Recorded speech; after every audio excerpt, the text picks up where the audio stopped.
तपाईँ हामी सबैले युवा स्वरोजगार नामक नारा त सुनेकै छौँ र सुन्दै आइरहेका पनि छौँ।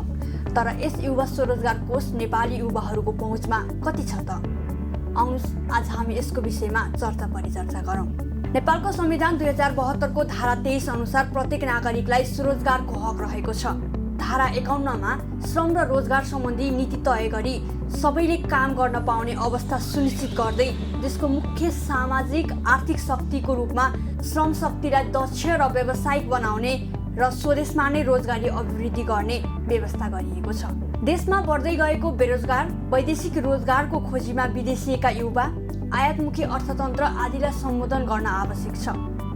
यही आवश्यकतालाई महसुस गर्दै नेपाल सरकारले स्थानीय स्रोत साधनको समुचित प्रयोग हुने गरी देशमा उपलब्ध जनशक्तिद्वारा स्वरोजगारमूलक व्यावसायिक परियोजना सञ्चालन गर्नका लागि स्थानीय स्तरमा सुलभ र सुरक्षित व्यावसायिक कर्जा उपलब्ध गराई उद्यमशीलताको विकास मार्फत देशभित्र स्वरोजगारका अवसरहरू सृजना गर्न युवा तथा साना व्यवसायी स्वरोजगार कोष सञ्चालन नियमावली 2065 हाल 2077 अन्तर्गत 2065 सालमा नै यस कोषको स्थापना गरिएको हो। कोभिड-19 पछि हाल देशमा करिब 23% जनसङ्ख्या बेरोजगार रहेको छ। प्रत्येक दिन 1500 को हाराहारीमा युवाहरू रोजगारीको सिलसिलामा विदेशतर्फ भौतारिएको, विद्यमान जनसाङ्ख्यिकी लाभ, बोनस पपुलेसनलाई उत्पादनसँग जोड्न नसकिएको, आयातमुखी अर्थतन्त्र आदिका कारण यस कोषको आवश्यकता दिनानुदिन बढ्दै गएको छ। देशमा उपलब्ध जनशक्तिलाई आर्थिक रूपमा सक्षम, सामाजिक रूपमा जिम्मेवार, जागरुक एवं सृजनशील बनाई स्वरोजगार कार्यक्रमहरूमा उनीहरूको सहज पहुँच, प्रयोग र स्रोत परिचालन गर्न सक्ने अवस्था सृजना गरी अपनत्व र स्वामित्वको अनुभूति गराई कार्यक्रमहरूलाई प्रभावकारी बनाउन युवा स्वरोजगार कार्यक्रमहरू सञ्चालन गर्नुपर्ने देखिन्छ। देशमा उपलब्ध जनशक्तिलाई आर्थिक रूपमा सक्षम, सामाजिक रूपमा जिम्मेवार, जागरुक एवं सृजनशील बनाई स्वरोजगार कार्यक्रमहरूमा उनीहरूको सहज पहुँच, प्रयोग र स्रोतको परिचालन गर्न सक्ने अवस्था सृजना गरी अपनत्व र स्वामित्वको अनुभूति गराई कार्यक्रमहरूलाई प्रभावकारी बनाउन युवा स्वरोजगार कार्यक्रमहरू सञ्चालन गर्नुपर्ने देखिन्छ।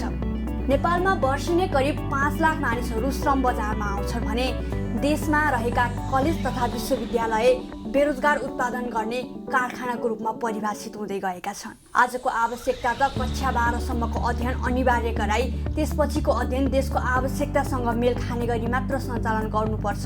यसबाट अदक्ष जनशक्तिको उत्पादन कम हुन्छ र बेरोजगारको समस्या समेत केही हदसम्म समाधान हुन्छ। देशको भौगोलिक अवस्था, उत्पादनका साधनहरूको उपलब्धता, बजारको सुविधा तथा रोजगार हुन चाहेकाहरूको समन्वयमा कृषि व्यवसायमा आबद्ध हुनुपर्ने अवस्था देशमा सृजना भएको छ। नेपालमा रोजगार सृजना गर्ने, धेरै मानव संशोधन उपयोग गर्ने, छोटो जीवन चक्र, छिटै नगद प्रवाह र आयात प्रतिस्थापन गर्नका लागि कृषि क्षेत्र जस्तो प्रभावकारी अन्य क्षेत्र हुन सक्दैन। कोरोना भाइरसको कारण कृषिजन्य पदार्थको निर्यात गर्ने देशहरूको निर्यातमा प्रतिबन्ध लगाउन सक्ने सम्भावना समेत देखिन्छ। नेपाल कुखुराको मासु, दुधमा आत्मनिर्भर भइसकेको अवस्थामा यस्तो रणनीति कार्यान्वयन गर्न सकेमा अन्य खाद्य पदार्थमा समेत आत्मनिर्भर हुन सकिन्छ।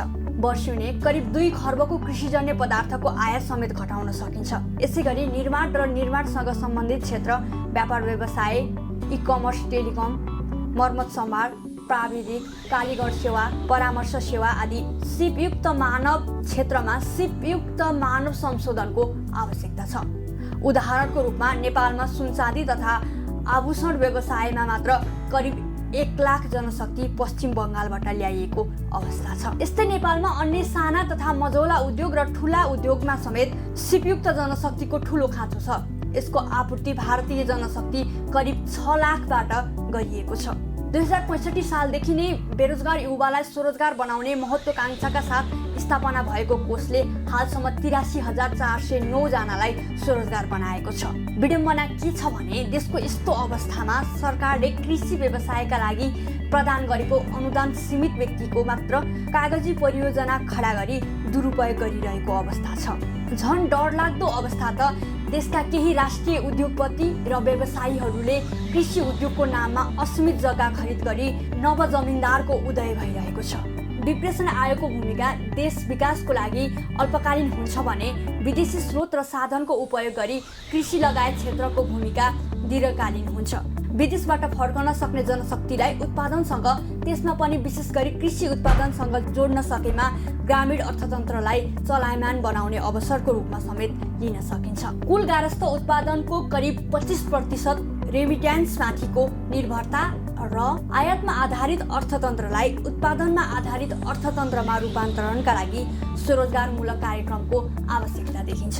हाल देशमा नेपाल सरकारका विभिन्न मन्त्रालयमा रहेका समान प्रकृतिका संस्थाहरू युवा तथा साना व्यवसायी स्वरोजगार कोष, गरिबी निवारण कोष, प्रधानमन्त्री स्वरोजगार कार्यक्रम, मुख्यमन्त्री स्वरोजगार कार्यक्रम, मेयर स्वरोजगार कार्यक्रम, राष्ट्रिय युवा परिषद अन्तर्गत रहेका कार्यक्रमहरू, विभिन्न मन्त्रालय अन्तर्गत रहेका स्वरोजगार कार्यक्रमहरूलाई एकीकृत रूपमा एउटै छाता सङ्गठनभित्र राखी सञ्चालन गर्नुपर्ने देखिन्छ।